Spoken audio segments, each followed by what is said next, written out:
4 వ్యసనాల విషయంలో యువతరం ఇవాళ చాలా జాగ్రత్తగా ఉంటే సామాజిక స్పృహ బాధ్యత అన్నీ ఉన్నట్టే. ఆ 4 ఏమిటో తెలుసా? దానికి ఒక గమ్మత్తైన కథ ఉంది. మన ఋషుల్లో చవన మహర్షి అని ఒక ఆయన ఉన్నాడు.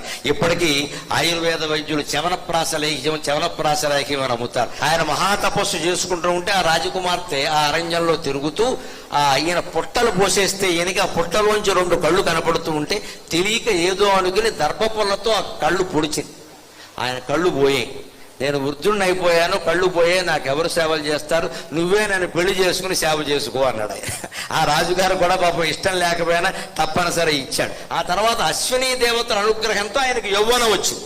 ఆ అశ్విని దేవతల పట్ల కృతజ్ఞతతో ఈ మహర్షి ఏం చేశాడు అంటే వాళ్ళకి ఆవిర్భాగం ఇప్పించే ప్రయత్నం చేశాడు. దేవతలతో దేవేంద్రుడితో సమానమైన హోదా. దేవేంద్రుడు అడ్డు తగిలాడు, నువ్వెవరు ఇవ్వడానికి, మేము దేవతా నాయకుడిని, నేను ఇవ్వాలి, అంతేగా నువ్విస్తే ఎలాగా అని అంటే అప్పుడు చవన మహర్షికి దేవేంద్రుడికి యుద్ధం జరిగితే దేవేంద్రుడు వజ్రాయుధం ప్రయోగించాడు.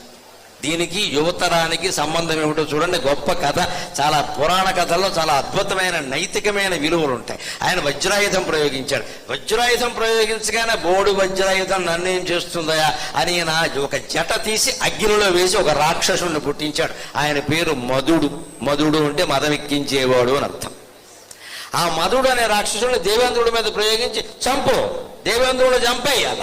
వెంటనే దేవేంద్రుడు వచ్చి భయపడి కాళ్ళమే పడ్డాడు. బాబోయ్ సంపత్తు, నేనేం చేయను, వజ్రాయుధం ఉపసంహరించుకుంటున్నా, మధుడిని కూడా ఉపసంహరించుకో అన్నాడు.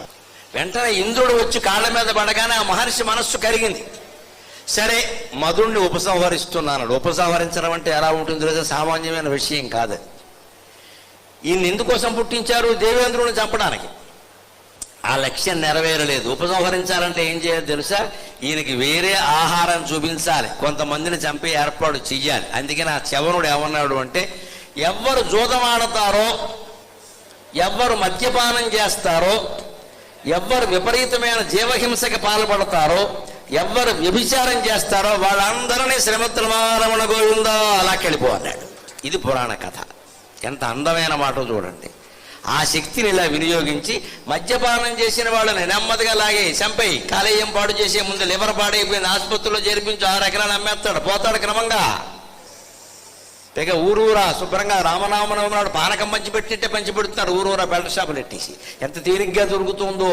మంచిదనం దొరకట్లేదండి ఎక్కడ, మద్యం మాత్రం బ్రహ్మాండంగా దొరుకుతుంది. ఊరూరా మొత్తం పండగల్లాగే ఇక్కడ. అంతే. ఆ మద్యం సేవిస్తే మధుడు అనే రాక్షసుడు ఆవహించి మొత్తం నాశనం చేస్తాడు. అలాగే జూదం, ఇవాళ ఏదో మామూలు పేకాటలకు ఒకటి, పేకాటలు ఎప్పుడో పోయే, బెట్టింగ్, ఆన్లైన్ బెట్టింగ్,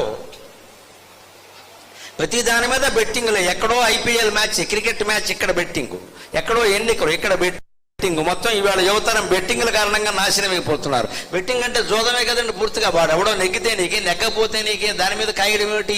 ఈ బెట్టింగ్ అంటే చవన మహర్షి ప్రయోగించిన మధుడు అనే రాక్షసుడు. అంతేకాదు అక్రమ సంబంధాలు, వ్యభిచారం, ఆడ లేదు, మగ లేదు, పెద్ద లేదు, చిన్న లేదు, 40 ఏళ్ళు వచ్చినా మనిషిని నమ్మడానికి లేదు అంటే ఎప్పుడు నమ్ముతారండి? ఇంక అసలు మన శీలాల గ్యారంటీ ఏమిటి? 40 ఏళ్ళు రాని, 50 ఏళ్ళు రాని మొగాన్ని నమ్మడానికి లేదు, ఆడదాన్ని నమ్మడానికి లేదు.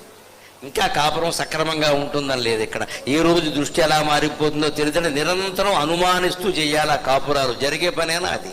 అంటే వ్యభిచారం కూడా ఈ మధుడనే రాక్షసుడి కారణంగా వచ్చింది. ఇంకోటి జీవహింస. ఏదో ఆహారం కోసం చేపలు తింటేనో మాంసం తింటేనో ఒక నియమం ప్రకారం అది పెద్ద దోషం కాదండి, పూర్వం నుంచి ఉందండి. కానీ ఇవాళ మాంసం మీద వ్యాపారం జరుగుతోంది, గమనించండి. విదేశాలకు కూడా పంపిస్తున్నారు చేపలు కానీ, రొయ్యలు కానీ, ఇతర మాంసాలు కానీ, రకరకాలుగా.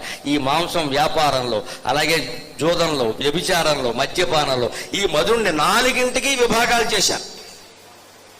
4గురిని ఆవహించండి అన్నాడు ఖచ్చితంగా. ఈ దుర్వ్యసనాల నుంచి యువతరం జాగ్రత్తగా ఉంటే సామాజిక బాధ్యతలన్నీ వారు నెరవేర్చినట్టే.